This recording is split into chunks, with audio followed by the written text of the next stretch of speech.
having a support group around you is very important. And one of the things, they hold you accountable in a way, but they support you when you're not quite on your goal and when you need a little help. So I've seen that work in the past, and it's fantastic. And you know, sometimes if you're slumping, they'll get on you a little bit and say, hey, you know, you really need to pick up the pace here if you want to reach this goal by this date. You know. Right, right. And you do want to be a little careful with who you share your goals with, because we all have people in our lives who perhaps err on the side of caution. They don't want you to be hurt.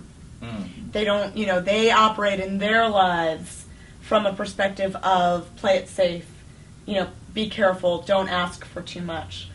Those are not the people you want to share that goal with. You want to share your goal with someone who is going to be your cheerleader, someone who is going to hold you accountable and tell you the hard truth, but also someone who believes you can do what you want to do. And without that, I think in your corner, it can be very hard, because you can, sometimes our own voices in our heads aren't that for ourselves. And so it really helps having an external, and that's a lot of times, that's a big piece of what I do for people when I'm working privately, is, you know, is kind of holding their vision for them, holding their goals for them and saying, yes, you can create this. Right. I want to ask you a little bit about rejection, because a lot of songwriters experience this. One of the biggest problems people do is they build up this thing in their head that, my God, you know, if I bring this song in, they're not going to like it. And, you know, so tell us how you handle that. How should we handle it? It's really interesting. I got into this whole Twitter fight with someone about rejection. Well, at least no one gets hurt on Twitter. Because I know nobody gets hurt on Twitter. But, you know, because he kept saying, no, you have, you know, rejection is going to cause pain. Of course it causes pain. And my response was, it doesn't have to. It only causes pain. The reason rejection hurts is because of what you make it mean.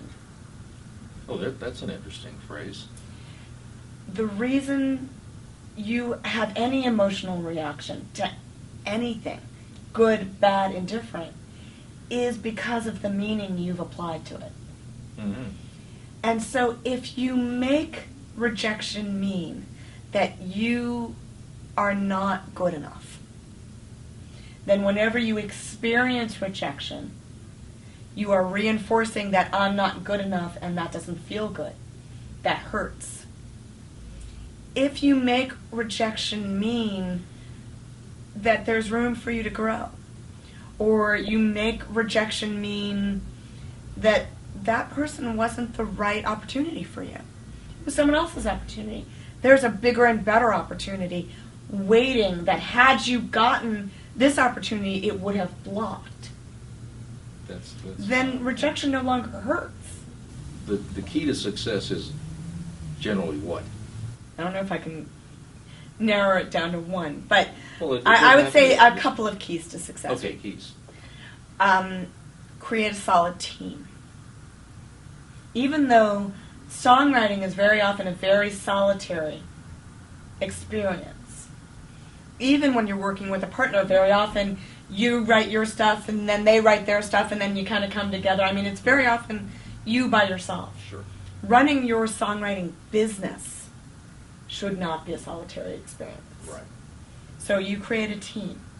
The 2-hour wait, I love that concept, because when you examine it after 2 hours, then you're looking at it objectively. You don't have all that the emotion stuff. Personal stuff. You can step away from it. That's really good. Yeah. I love that. And all you can say, all you're allowed to say is thank you. Thank you. Thank you can never hurt. Right. Just thank you. You've learned something, you walk on it, and basically a lot of rejection is good. I've always said you can tell a child, don't run in the street. If your ball goes out there, don't go out there. You can tell him that 50 times. And the one time he goes out there and a car almost hits him, boy, he'll remember that. Boy, that's the lesson, right? He'll never run right? to the street again. So negative experiences sometimes actually help us. And it's not necessarily negative. It's just that it didn't fit, it didn't work, whatever. Listen to what the man said, take it home, perhaps write it down, put it up on your wall, and this is one of the things that we deal with, you know. And See, I don't even use the term negative. I use the term unpleasant. Unpleasant. Well, sometimes it is. It wasn't enjoyable. It was unpleasant. Yeah, personally, it is.